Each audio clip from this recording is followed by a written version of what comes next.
If you've been out sketching, maybe doing quite an impressionistic sort of sketch like this with a simple pen, you get to a certain point and you look at it and think, oh, that's a bit boring, that's a bit flat.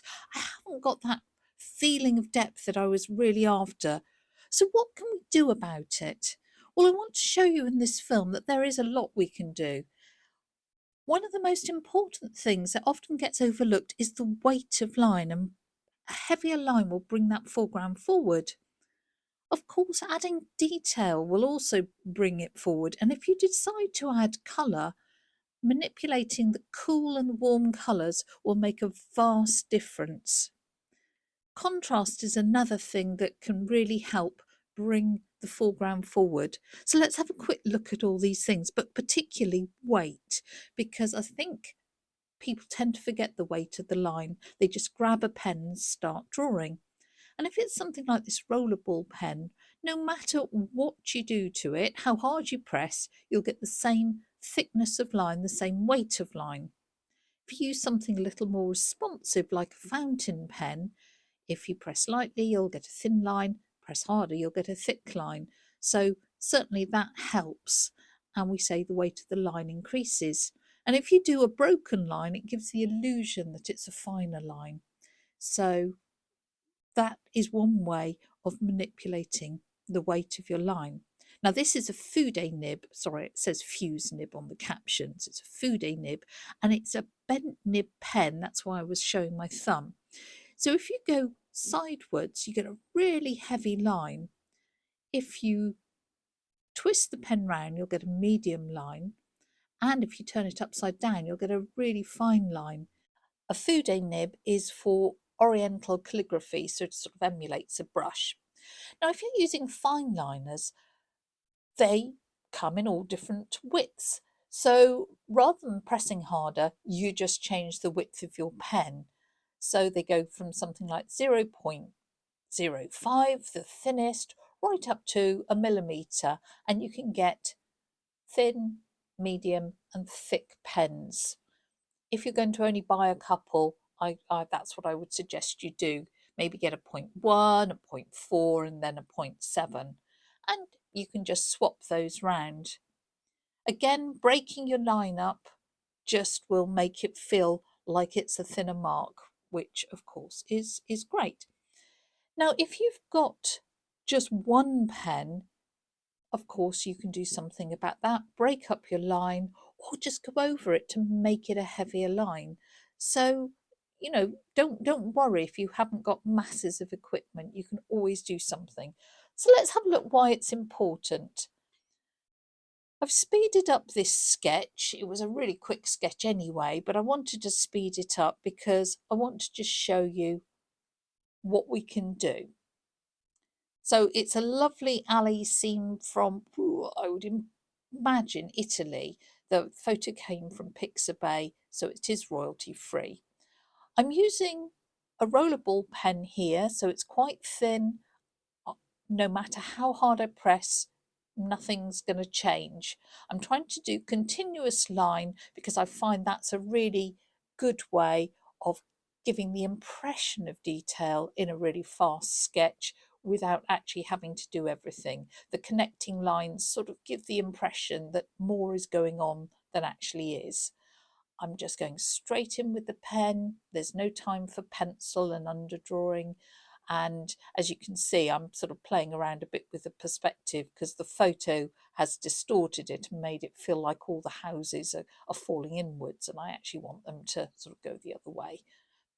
But anyway, if I was sitting in the middle of this alley, it would all be very nice and I'd be thoroughly enjoying myself, putting a little bit of detail, like those sort of laundry lines and the lamp and sign. But I'm starting to get to the point when I'm looking at it and thinking, this is a bit boring. This is a bit flat. So, what can I do to change that using the weight of line in particular? So, I'm going to put that rollerball pen to one side and grab a pen that's a little more responsive. So I've got a fountain pen, but of course you could just grab a slightly thicker fine liner. And I'm going to start going over some of the lines in the foreground to sharpen them up, but also to increase the weight of those lines. And I hope you can see that immediately it brings that foreground forward and it really contrasts with the finer lines in the background. You can also increase the weight of the line in any area that you want the viewer to look at. So that little road sign I think is rather lovely, and that lamp that we drew in is also really nice. So if I increase the weight of the line there, it says, oh, I'm important, and will let the viewer look at it. The next thing we can do is to add detail. So if we add detail in the foreground, again with a heavier weight line, it'll bring that foreground really jumping out of the page at us. Of course, if you want some detail in the middle distance, then maybe do it with a midline, and that will just keep it in the middle distance. If you do detail in the middle distance with a heavier line, it will come far too far forward. So you need to think about the weight of your line and the amount of detail. On the whole, we see detail near us, and then the further away it goes, the less the detail shows.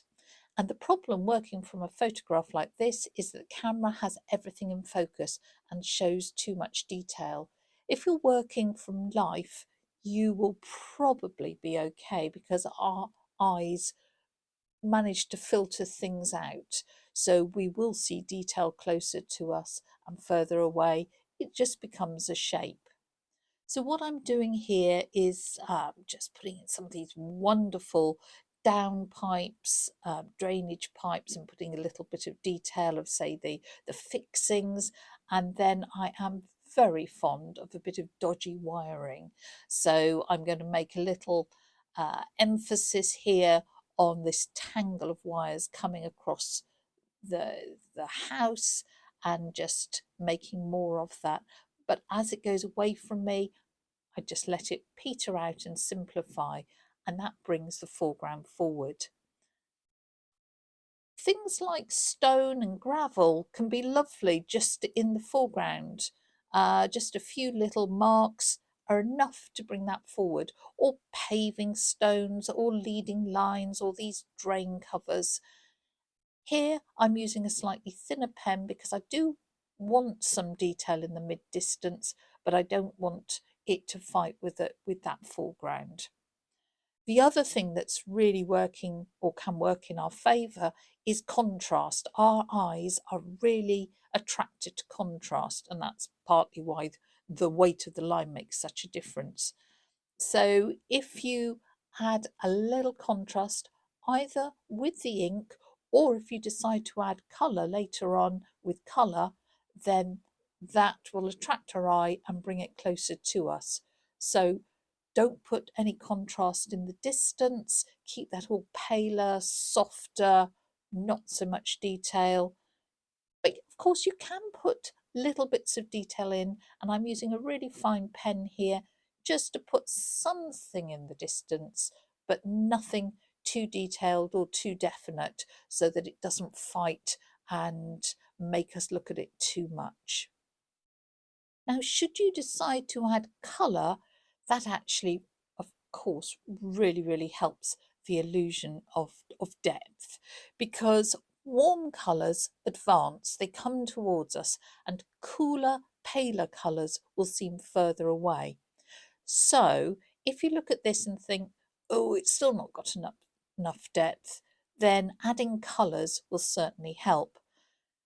So here I'm grabbing a bit of yellow ochre, and I'm just going to put it on the front here to bring that forward. It's a nice warm colour, and that will help bring the foreground forward. If I only put colour in one place, of course, that would attract our attention too. But if you're going to put colour all over, then as I say, those warm colours will come towards you and cooler colours will stay further away. This is called Aussie Red Gold. It's a Daniel Smith's colour and it's a really strong orangey yellow. So putting that in the front is even more shouty and warm and will come towards us because I thought that was rather nice for the yellow houses here. This is a very bluey grey. It's a paler tone and it's a far cooler colour. So putting that in the distance knocks the distance back and makes sure that it doesn't shout at us. Red is one of the real warm colours that will always come forward to us. So that's why you see so many people doing paintings with red poppies in the foreground. It just gives that real illusion of depth. Something like spatter, if you're mucky pup or just like it in your paintings, it gives the illusion of detail. So again, having a bit of spatter in the foreground pulls it forward. Our eye thinks that it's detail even though it isn't. So here I'm using the colour to add contrast and putting some dark into the windows. So I hope you can see the transformation of our painting by using the weight of line, by adding in detail, by adding in contrast, and because we have put some colour on here, by manipulating the warmth of our colour, we've managed to get that illusion of depth on our sketch.